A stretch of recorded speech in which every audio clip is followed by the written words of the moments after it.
Bismillahirrahmanirrahim. Assalamualaikum warahmatullahi wabarakatuh. Alhamdulillahirabbil alamin. Subhanaka la ilma lana illa ma 'allamtana innaka antal alimul hakim. Alladzi farada as-siyama wasilatan littaqwa lam yalid wa lam yulad wa lam yakun lahu kufuwan ahad.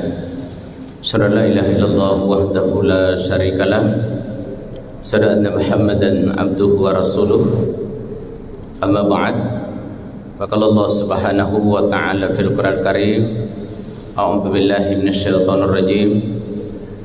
Wasari'u ila maghfiratin min rabbikum wa jannatin 'arduha as-samawati wal ard a'iddat lil muttaqin alladzina yunfikuna fis syarra'i wad dharra wal qadhibina al ghaidha wal 'afina 'anil nas wallahu yuhibbul muhsinin. Shadaqallahul adzim.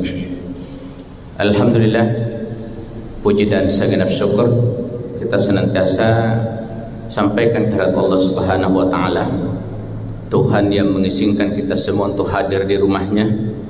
Mudah-mudahan kita sebagai duyufur rahman, harapan, keinginan, insyaallah Allah berikan apa yang kita harapkan. Salawat dan taslim tidak henti-hentinya kita sampaikan kepada manusia yang termulia yang pernah mendiami bumi Allah ini. Allah dan malaikatnya mendoakan beliau, innallaha wa malaikatahu yusalluna 'alan nabi. Allah dan malaikatnya mendoakan akan keselamatan Nabi. Mudah-mudahan saja pengakuan kita selama ini, kita beriman kepada Allah dan Rasulnya, insyaallah Rasulullah juga mengakui kita, dan apa yang Allah berikan, alhamdulillah. Kullu ummatin yadkhuluna al-jannata illa man aba. Semua umatku akan masuk ke dalam surga kecuali yang tidak mau. Sahabat yang hadir pada saat itu bertanya, apakah mungkin ada orang yang tidak mau masuk ke dalam surga? Di sisi lain, kul innama ana basyarun mithlukum yuha ilayya. Nabi kalau mengucapkan sesuatu itu adalah bimbingan wahyu. Makanya sahabat tanya, siapa kira-kira umatmu yang tidak mau masuk ke dalam surga? Rasulullah dengan singkat menjawab, qala man ata'ani dakhalal jannah wa man asani faqad aba. Siapa yang taat kepadaku, mereka itulah akan bersama kami di surga. Siapa yang tidak mau taat, mereka itulah yang tidak mau masuk ke dalam surga. Jemaah sekalian, dunia ini hanya daerah transit. Harapan kita adalah kehidupan yang bahagia di akhirat, di mana akhirat itu menurut Allah khairul laka minal ula, lebih baik dari dunia. Sehingga kesibukan kita untuk mencapai dunia, alhamdulillah begitu panggilan Allah datang, ya ayyuhalladzina amanu stajibu lillahi wa lirasulihi idza da'akum lima yuhyikum. Kita rela meninggalkan segala aktivitas kegiatan kita untuk menyampaikan apa yang selama ini kita sampaikan. Innas salati wa nusuki wa mahyaya wa mamati lillahi rabbil alamin. Sesungguhnya salatku, seluruh pekerjaanku, hidupku, matiku, semuanya serahkan kepada Allah Subhanahu wa taala. Sehingga alhamdulillah kita hadir di sini untuk melakukan kegiatan di mana yang baru saja kita lakukan adalah kunci dari semua yang kita lakukan di muka bumi ini. Awwalu ma yuhasabu 'abdu yaumal qiyamah shalah, idza saluhat saluhat kullu sa'iru amali wa idza fasadat fasadat kullu sa'iru amali. Seseorang dari akhirat yang pertama kali dihitung adalah salatnya. Kalau salatnya diterima, insya Allah yang lain akan kita nikmati. Tapi kalau salatnya ditolak, yang lain tidak akan mungkin kita nikmati lagi. Beruntung dan berbahagialah kita semua, karena salat yang merupakan kunci adalah ibadah yang tidak terlalu sulit bagi kita. Yang sangat sulit itu sesungguhnya adalah puasa. Karena kebiasaan kita 11 bulan ini, apakah itu sarapan, makan siang dan seterusnya, alhamdulillah Allah mengharapkan untuk tinggalkan itu semua. Tetapi yang dipanggil adalah orang-orang beriman, dan orang beriman itu ahasiban nasu an yutraku an yaqulu amanna wa hum la yaftanun. Tidak akan kami biarkan seorang berkata beriman kecuali Allah uji dulu. Makanya kita lihat dalam sejarah Nabi Ibrahim diuji oleh Allah, dilempar masuk di apa yang besar, tapi Nabi Ibrahim sangat yakin bahwa intan surullah yansurukum, siapa yang membantu Allah maka Allah akan membantu dia. Kalimat yang keluar di mulut beliau adalah hasbunallah wa ni'mal wakil, ni'mal maula wa ni'man nasir, wala haula wala quwata illa billah. Api yang merupakan makhluk yang paling sadis, yang insya Allah nanti mewakili Allah menghukum orang-orang tidak beriman di kemudian hari. Allah memerintahkan, kulna ya narukuni bardan wa salaman ala Ibrahim, wahai api dingin dan selamatkan hamba Ibrahim. Begitu selesai mendapatkan ujian, Allah memberikan maqam mahmuda. Pertama, bekas telapak kaki Nabiullah Ibrahim dijadikan tanda-tanda kebesaran Allah. Fihi ayatun bayyinatun maqam Ibrahim. Salah satu tanda-tanda kebesaran Allah adalah maqam Ibrahim. Salah satu tempat yang sangat mulia tidak jauh dari Ka'bah. Dan kalau ada jamaah yang sering umroh di musim-musim dingin, biasanya imam lebih banyak memimpin salat berjamaah tidak jauh dari tempat itu. Padahal itu hanya bekas telapak kaki, tapi karena dia pernah mengalami ujian yang amat berat, sehingga Allah memberikan tempat yang terpuji baginya. Yang kedua, baru saja kita mendoakan dia pada saat kita membaca tasyahud, di mana kalimatnya assalamualaikum Allahumma salli ala Muhammad Muhammad kama sallaita ala Ibrahim wa ali Ibrahim. Begitu juga Nabi kita Muhammad sallallahu alaihi wasallam, begitu juga Nabi Ismail mendapatkan tempat yang sangat baik di sisi Allah. Makanya puasa ini adalah harapan untuk kita mendapatkan nilai yang teramat tinggi di hadapan Allah. Rasulullah pada saat menyampaikan khutbah yang terakhir di Arafah, salah satu isi kalimatnya adalah kullukum li Adam wa Adam min turab laisa li arabiyyin fadlu ala ajmin illa taqwa inna akramakum indallahi atqakum. Kalian semua berasal dari Adam, Adam itu dari tanah. Orang Arab dan yang bukan Arab tidak ada bedanya di hadapan Allah. Yang membedakan adalah nilai ketakwaannya. Nah, takwa ini kita ramu di bulan Ramadan lewat ujian yang alhamdulillah cukup berat, tapi ternyata ibadah ini paling banyak peminatnya.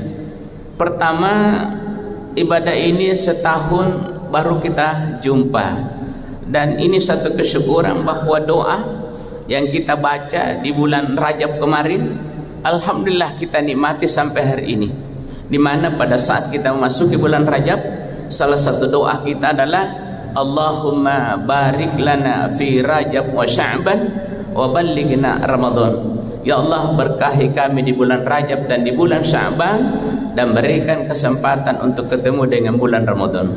Makanya wajar kalau seorang muslim senantiasa menyampaikan sebuah pernyataan, at-tahiyyatul mubarakatus salawatut thayyibatulillah. Semua kemuliaan, semua keberkatan, semua keselamatan, semua kebaikan adalah milik Allah.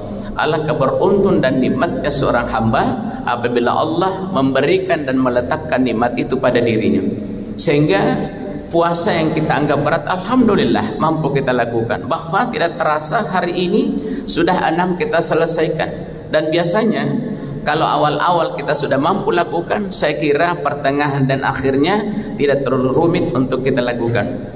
Kenapa ibadah puasa ini banyak peminatnya? Yang pertama tadi kita sampaikan bahwa sebulan baru setahun baru dia datang. Yang kedua, paling praktis, Pak. Salat itu rukunnya 13. Salah satu dari 13 kita tidak lakukan, praktis salat kita enggak diterima. Haji itu rukunnya 6. Salah satu dari 6 kita tidak lakukan, haji kita tidak afdol. Umroh rukunnya 5. Yang tidak ada adalah wukuf. Kalau puasa ini cuma 2, yakni berniat dan menahan. Sehingga alhamdulillah kita mampu lakukan puasa ini sekalipun agak berat di kebanyakan orang. Yang ketiga, apa yang Allah janjikan kepada kita, la'allakum tattaqun, alhamdulillah. Itu nikmat yang amat besar, sehingga tadi Pak Imam sudah membacakan ayat itu, wasari'u ila maghfiratin min rabbikum wa jannatin 'arduhas samawati wal ard u'iddat lil muttaqin. Bersegeralah kalian mencari karunia Allah untuk mendapatkan surga yang menurut Allah lebih luas dari langit dan bumi. Itu diperuntukkan bagi orang-orang yang bertakwa. Padahal untuk mencapai nilai itu sangat berat. Biasanya oleh ulama kita menyampaikan ada 5 mim untuk mencapai nilai itu: muslim, mukmin, muhsin, mukhlis, muttaqin. Sehingga untuk mencapai nilai itu begitu beratnya. Tapi alhamdulillah sekali lagi di bulan Ramadan ini Allah memberikan jalan pintas kita untuk mendapatkan nilai itu. Sehingga semua ibadah yang ada dalam Ramadan kita berusaha untuk melaksanakannya dengan sebaik-baiknya. Karena nilai yang ada di Ramadan itu sekiranya kita timbang dengan 11 bulan yang lalu, maka Ramadan ini jauh lebih. Sehingga Rasulullah peringatkan kepada kita, "Law ya'lamun nasu ma fi hadza syahr min kharatin latamannau an yakuna ramadhana sanatan kullaha." Seandainya manusia tahu kebaikan-kebaikan yang ada di Ramadan, maka dia akan bermohon kepada Allah supaya 12 bulan Ramadan secara keseluruhan. Karena nikmat-nikmat ada Ramadan itulah yang akan kita rasakan begitu nikmat di akhirat. Terakhir tentunya kita mengharap bahwa dunia ini yang oleh Allah memberikan kita akhir perjalanan namanya ajal, dan standarnya menurut Nabi hanya baina sitin ila sabain, antara 60-70. Sekalipun ada orang lewat 70, tapi saya kira ini sudah tidak banyak. Nah, kita akan pindah ke satu daerah. Menurut Allah, fi yaumin kana miqdaruhu alfasanati mimma taudun. Satu hari di akhirat itu lebih lama dari 1000 tahun di dunia ini. Satu hari. Di surah As-Sajdah 5 terakhir. Di sana kita akan abadan, kekal abadi. Makanya alhamdulillah sekali lagi, untung Allah tidak menilai jumlah. Karena Allah itu maha kaya. Seandainya Allah menilai jumlah, apa artinya kita ini yang hanya hidup antara 67 tahun, yang kedua lebih-lebih minta maaf ini yang belum pernah ke Mekah. Sebab kalau di Mekah alhamdulillah salatu fi masjidil harami afdalu min mi'ati alfin. Kalau sekiranya dihitung-hitung menurut Nabi, satu kali kita salat di Masjidil Haram itu lebih baik daripada 53 tahun salat di tempat lain. Bahkan satu Jumat yang kita lakukan di Masjidil Haram itu lebih baik kata Rasulullah daripada kurang lebih 200 tahun Jumat di tempat lain. Tapi sekali lagi, jumlah bukanlah penentu, tetapi keikhlasan seseorang. Makanya ibadah Ramadan adalah ibadah yang paling ikhlas, karena kita tidak tahu siapa yang puasa, siapa yang tidak. Apakah yang ada di samping kita berpuasa, kita tidak tahu. Karena sekali lagi, puasa adalah ibadah yang penuh dengan keikhlasan, sehingga yang maha tahu hanya Allah dan dirinya.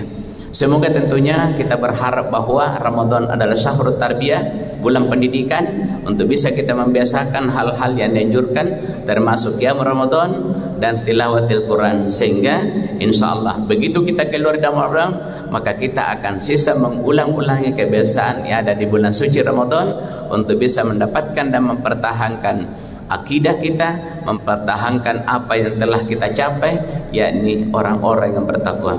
Semoga Allah senantiasa membimbing kita, memberikan hidayah kepada kita, sehingga insyaallah ibadah yang Allah berikan mampu kita lakukan dengan sebaik-baiknya, dengan harapan Allahumma inna nas'aluka ridhaka wal jannah. Semoga Allah memberikan ridha dan surga pada akhirnya. Demikian, mudah-mudahan ada manfaatnya. Billahi taufik wal hidayah. Assalamualaikum warahmatullahi wabarakatuh.